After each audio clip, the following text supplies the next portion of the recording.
आदाब दोस्तों, आप सभी का जिंदा टीवी हिंदुस्तान में स्वागत है। मैं जावेद अख्तर और आप सुन रहे हैं गुजरात के वो वाक़या जिसमें गुजरात कोर्ट ने 11 मुजरिमों को रिहा कर दिया। ये वो 11 मुजरिम हैं जिन लोगों ने गुजरात दंगे के दौरान गुजरात के दाहोद ज़िला में स्थित राधिकापुर में बिल्किस बानो के घर वालों पर हमला कर दिया था। बिल्किस बानो उस समय 5 महीने की गर्भवती थी।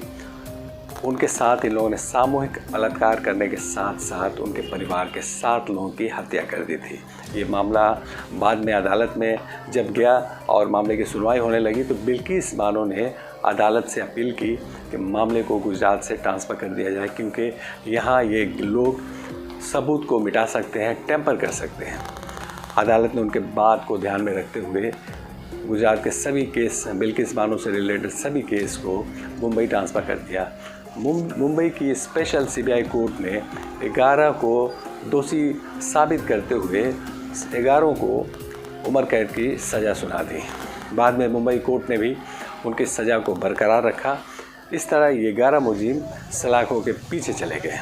और अभी हाल में अमित शाह ने आज़ादी के 75वां महोत्सव से पहले ये ऐलान किया था कि जो लोग आधी से ज़्यादा सज़ा काट ली है उन्हें रिहा कर दिया जाए। उनके इस ऑर्डर को ध्यान में रखते हुए गुजरात के इन 11 मुजरिमों के वकील ने सुप्रीम कोर्ट में अपील की, अपेक्स कोर्ट में अपील की कि इन्हें रिहा किया जाए। अपेक्स कोर्ट ने उनकी अर्ज़ी पर को ध्यान में रखते हुए गुजरात हुकूमत, गुजरात की अदालत से कहा कि वो इस मामले को देखें। अदालत को बस क्या था, उसे लगा कि उसे अनुमति मिल गई है। अदालत ने एक पैनल बैठाया। पैनल के सभी लोगों ने 11 मुजरिमों को छोड़ने के हक़ में फ़ैसला सुनाया।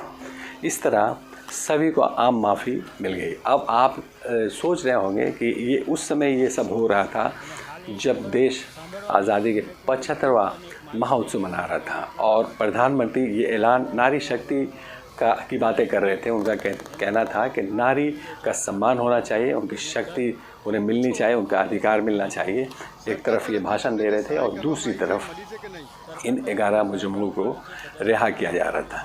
और सबसे बड़ी बात ये हुई कि सभी बलात्कारियों, हत्याकारियों का फूलों के साथ, मिठाइयों के साथ स्वागत किया गया। इससे आप अंदाज़ा लगा सकते हैं कि ये नया भारत किधर जा रहा है और किधर ले जाने का प्रयास किया जा रहा है। आपको पता होना चाहिए कि 2002 में गुजरात में बड़े पैमाने पर दंगा हुआ था जिसमें 2000 से अधिक लोग मारे गए थे। इस दंगे के दौरान कुछ लोगों ने गुजरात के दाहोद ज़िला के राधिकापुर में स्थित बिल्किस बानो के घर पर भी हमला कर दिया था। उस समय बिल्किस बानो अपने परिवार के साथ वहाँ मौजूद थी। इन लोगों ने उनके परिवार के 7 सदस्यों की हत्या कर दी और बिल्किस बानो के साथ सामूहिक बलात्कार किया। उस समय बिल्किस बानो 5 महीने की गर्भवती थी। बस इतना ही नहीं, ये मामला बाद में अदालत में जब चला तो बिल्किस बानो ने अदालत से गुहार लगाई, अपील की कि उनके इस मामले को यहाँ से कहीं और ट्रांसफ़र कर दिया जाए, क्योंकि ये सभी लोग यहाँ के जो सबूत है उसे टेम्पर कर सकते हैं, मिटा सकते हैं। अदालत ने उनकी बात को ध्यान में रखते हुए सभी केसों को मुंबई ट्रांसफ़र कर दिया। मुंबई की स्पेशल सीबीआई कोर्ट ने मामले की जांच करते हुए 21 जनवरी 2008 को सभी को लाइफ इम्प्रिजनमेंट, उम्र कैद की सज़ा सुना दी। इस तरह ये सभी सलाखों के पीछे चले गए। बाद में मुंबई कोर्ट ने भी इस फैसले पर मोहर लगा दिया और इस तरह ये लोग जेल में के अंदर चले गए। और आज उनका जब 15 साल पूरा हो गया तो उनमें से एक ने सुप्रीम कोर्ट के अपेक्स कोर्ट से अपील की कि उन्हें आम माफ़ी दी जाए। इनकी अर्ज़ी पर अपेक्स कोर्ट ने एक ऑर्डर जारी किया गुजरात अदालत को और कहा कि देखें इसमें कहीं कोई संभव है, इन्हें रिहा किया जा सकता है नहीं। गुजरात की अदालत पहले से तैयार बैठी थी इस तरह के ऑर्डर के लिए। उसने एक पैनल बनाया। पैनल में शामिल सभी लोगों ने 11 मुजरिमों को रिहा करने के हक़ में फ़ैसला सुना दिया।